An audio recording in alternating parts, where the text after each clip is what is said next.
warahmatullahi wabarakatuh.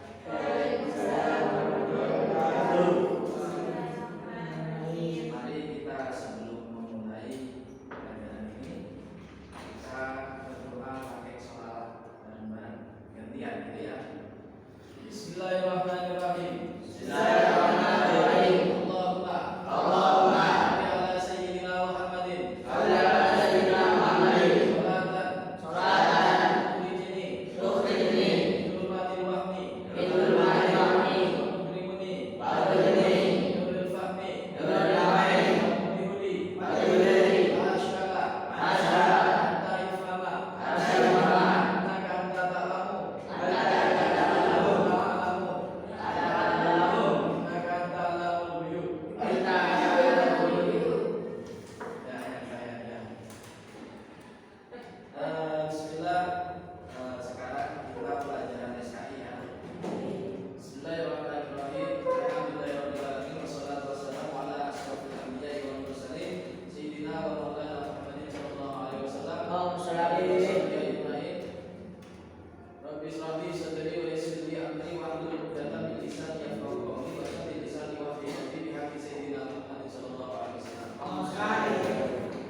Sebagai pendahuluan bahwa kita itu kan belajar SKI ya.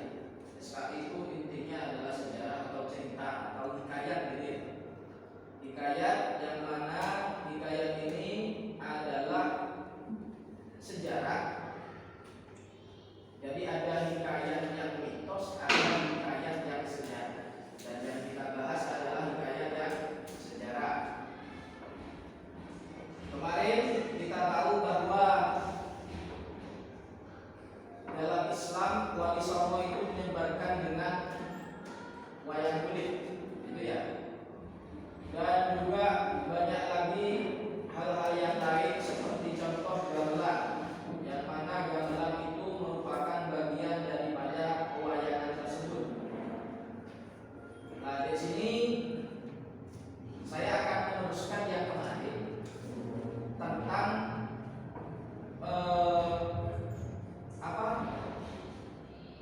qasidah. Karena dewasa ini muncul bentuk dari dakwah, yaitu adalah qasidah. Jadi kalau zaman dulu waktu kita belum lahir ada namanya qasidah, ada namanya Situl Durrah dan lain-lain. Baru kita lahir akhir-akhir ini akhirnya kita tahu semua itu. Qasidah, pengertian qasidah itu berasal dari bahasa Arab, artinya lagu, bukan sholawatan atau nyanyian. Dalam kamus besar dikatakan bahwa qasidah merupakan bentuk puisi, berasal dari kesusastraan Arab bersifat pujian atau gampangannya sama seperti sholawat, cuman ini diungkapkan dengan cara menyanyikan seperti ya thayyibah sama lagi yang lain banyak. Nah, itu adalah bentuk daripada qasidah. Beda dengan sholawat. Kalau sholawat sendiri murni sholawat, tidak ada nyanyi-nyanyian. Cuman ketika itu arahnya ke qasidah, itu biasanya lagu sholawat dibikin ada lagunya. Sehingga zaman qasidah maka gamelan sudah hilang, diganti menjadi musik yang namanya dangdut, kerbang dan lain-lain. Cuman ada satu daerah yang tetap menggunakan gamelan untuk menjadi pemanis daripada qasidah tersebut. Seperti contoh Candung, kalau zaman sekarang itu tetap pakai kenong. Para penulis sastra Arab berpendapat orang pertama yang menciptakan qasidah ialah penyair Al-Muhallal ibni Rabi'ah At-Tughlaqi. Jadi zaman dulu itu penyair itu biasa. Penyair itu orang yang paling terkenal, bahkan paling berpengaruh daripada raja. Kenapa? Karena dengan adanya tukang syair, itu orang mau berperang itu sangat semangat sekali. Bahkan dengan syair, seseorang itu bisa meruntuhkan musuh sebelum berperang. Itu kenapa syair itu sangat dihormati. Dalam masyarakat pra-Islam, qasidah adalah bait-bait syair terdiri dari 6 sampai 10 bait yang memuat puji-pujian dan penghormatan kepada tokoh atau orang tertentu yang dianggap berjasa kepada masyarakat. Dan ketika qasidah dimasuki unsur-unsur Islam, nuansa Islam menjadi kental dalam qasidah, terutama pujian kepada Allah dan Rasulullah. Jadi yang sampai tahu, qasidah itu nyanyian yang sekarang ini adalah unsurnya memuji Allah dan Rasulnya. Kenapa kita kok harus memuji? Karena ada perintah. Kalau sampean menyukai sesuatu, maka sampean secara tidak langsung gitu ya. Secara tidak langsung sampean itu akan terucap dengan sendirinya, yaitu memuji. Dan itu sudah manusiawi. Nah, ketika kita cinta kepada Allah dan Rasulnya, maka kita harus membuktikan dengan suatu wujud. Bisa berbentuk amal, bisa berbentuk qasidah, yaitu nyanyi-nyanyian. Jadi kalau sampean pakai sholawat yang tebal itu qasidah, itu maksudnya bernyanyi. Bernyanyi cuma banyak isinya. Ada yang bernyanyi isinya hanya percintaan kepada kekasihnya. Ada yang bernyanyi yang isinya kita dengan Rasulullah. Ya. Jadi seperti itu. Itu kalau qasidah.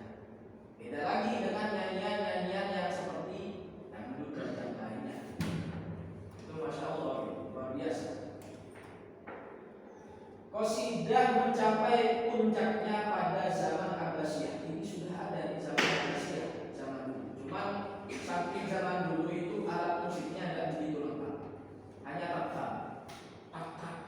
Ya kalau sekarang itu, kalau sampean pernah lihat YouTube, lihat qasidah yang ada tabuhan yang berasal dari daerah Yaman. Nah itu hanya seperti itu, hanya terbang besar, ada 3 ya itu. Gak ada yang namanya jidur dan bu, apalagi cek-cek. Tidak ada. Nah di Indonesia itu sangat beragam. Alat musik itu apa yang tidak ada di Indonesia? Semuanya ada. Mulai dari yang alat kulit sampai yang kenong, yang gamelan.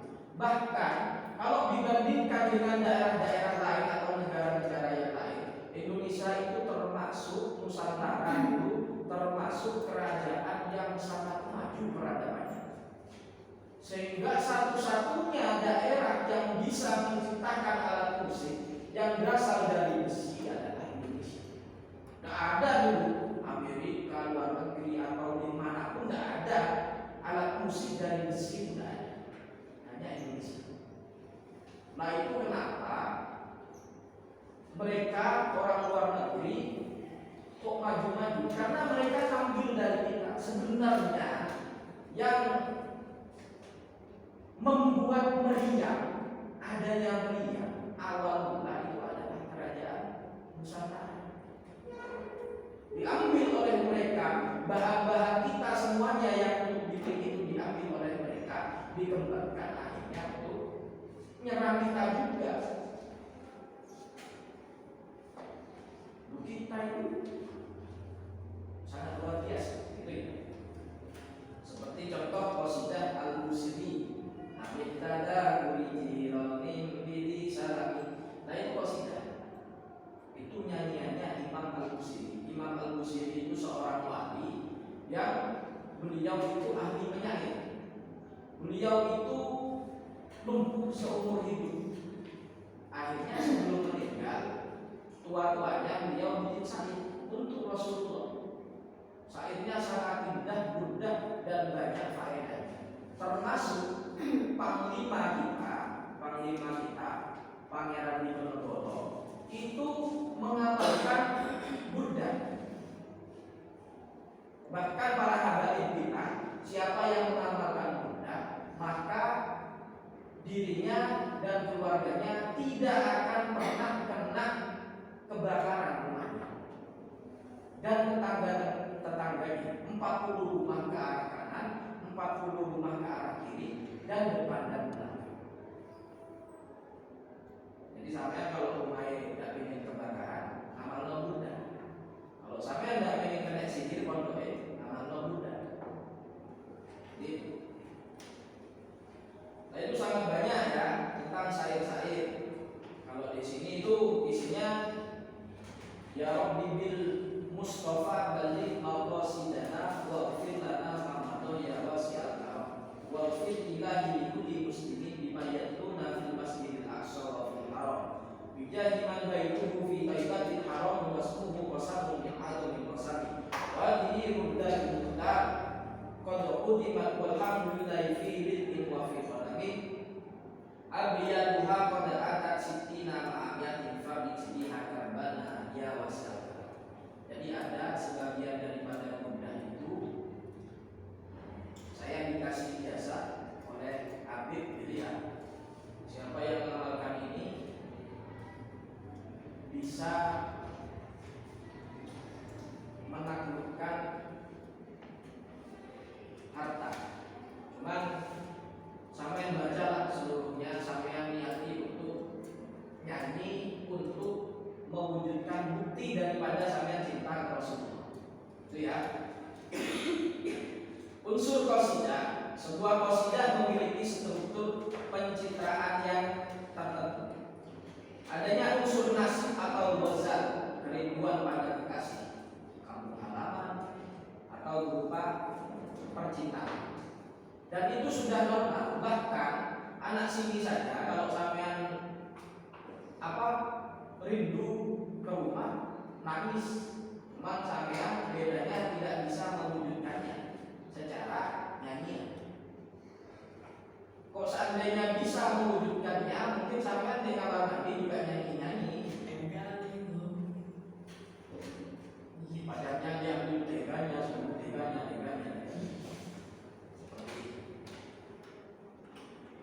Musik qasidah, orang Arab yang terkenal memiliki cita rasa yang tinggi terhadap puisi dan syair, memperkenalkan qasidah sebagai salah satu bentuk syair yang diagung-agungkan. Ketika Islam datang, agungan qasidah berisi puji-pujian kepada Nabi Muhammad SAW.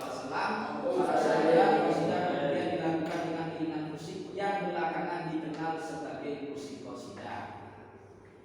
Arti qasidah selanjutnya menunjukkan kepada lagu dan musik dengan ciri tersendiri, yaitu lagu dengan syair-syair bertemakan agama Islam atau dakwah Islam.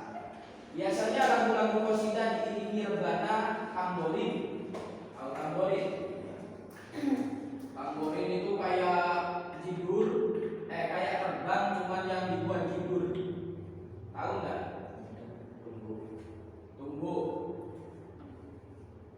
Rebana berfungsi sebagai alat musik yang mengiringi nyanyian lagu pujian terhadap Allah dan Rasulnya. Jadi sampean sebagai umat Islam, dan untung sampean termasuk umat pilihan, karena banyak dari umat-umat dulu, bahkan nabi-nabi dulu yang menginginkan menjadi umat daripada Nabi Muhammad. Saking besarnya faedah menjadi umat daripada Nabi Muhammad. Karena kalau zaman dulu, umat zaman dulu tidak akan dimaafkan oleh Allah kecuali sampean bertobat harus ke Mekah. Orang zaman dulu itu sebelum umat kita, orang kalau mau tobat itu ke Mekah harus naik kapal, naik unta dan sebagainya. Kalau sekarang untuk umat ini, di mana saja yang penting mau bertobat, dikasih ampun sama Allah. Mungkin dari sini ada yang ditanyakan terkait masalah hadroh qasidah. Nanti ketika berkembang tradisi qasidah ini, nanti berkembanglah ada lagi namanya hadroh. Kalau zaman dulu namanya ishari, beda lagi. Terus berkembang lagi ishari, ada namanya al-jiduri. Berkembang lagi namanya ada Al-Bajali juga. Ada lagi berkembang Al-Bajali, jadilah yang sampai sekarang kita kenal namanya Hasyiah. Jadi seperti itu. Mungkin besok-besok kita akan ada musik yang selain ini. Seperti contoh gambus, seperti contoh yang lain itu kan sudah ada. Tinggal tunggu waktu atau masa nanti akan ada musik apa. Cuman semoga saja isinya tetap dalam hal memuji Allah dan Rasulnya. Mungkin dari sini ada yang ditanyakan. Kalau sihir itu biasanya ada di sini disebutkan. Mana tadi? Kalau syair itu biasanya isinya tidak tentu memuji, tidak tentu isi kerinduan. Kalau qasidah di sini isinya biasanya tergantung nasib atau ghazal, kerinduan kepada kekasih. Kalau syair itu tata bahasanya pakai nadom-nadom. Ya persis seperti unsur qasidah, cuma bedanya kalau qasidah lebih kepada menyanyikan, kalau syair itu adalah tulisan-tulisan yang mengandung sebuah makna. Itu ya.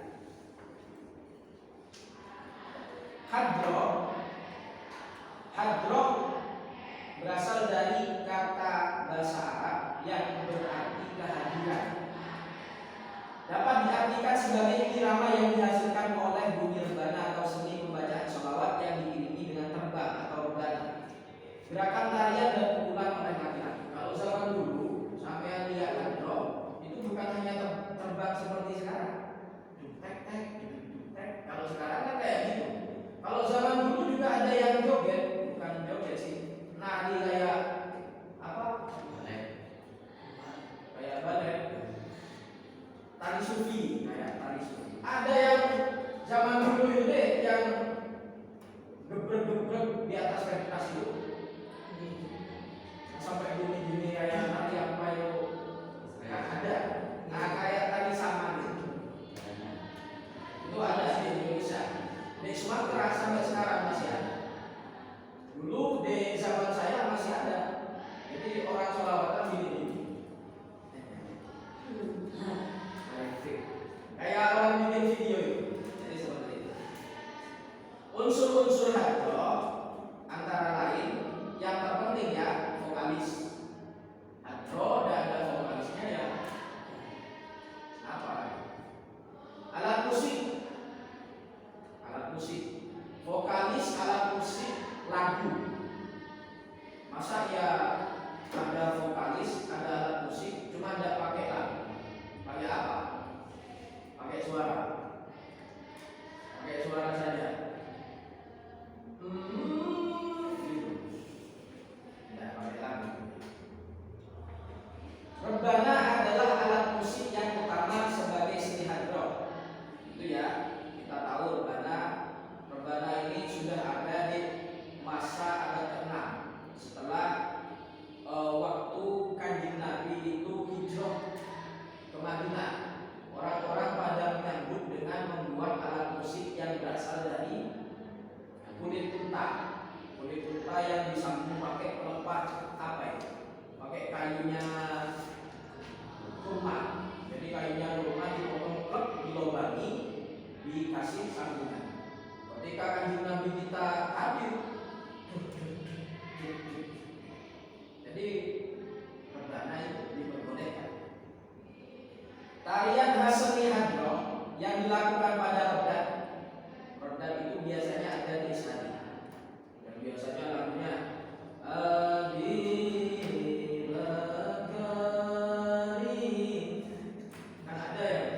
ada yang kecrek, kalau bahasa saya kecrek, yang tepuk tangan itu deh, pakai tangan. Nah itu namanya tarian khas seni hadroh. Dan itu ada banyak makna, bahkan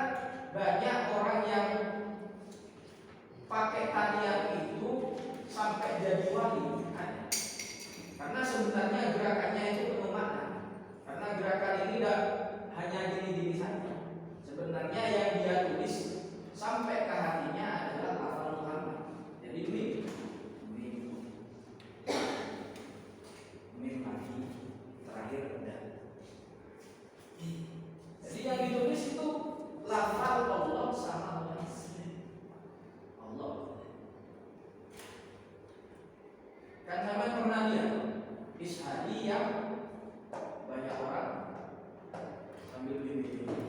Kayaknya tidak ada faedahnya, apa faedah? Padahal itu bentuk sesuatu perwujudan dari perasaan. Jadi perasaan Islamiyah dibayangkan dengan Muhammad menyatu di dalam rasa. Akhirnya kenapa faedahnya? Orang dulu meskipun bacanya hanya Bismillah dan doa macam-macam terkabul. Orang dulu kalau pijat Bismillahirrahmanirrahim udah langsung sembuh. Kenapa? Karena beliau-beliau sering menyatukan rasa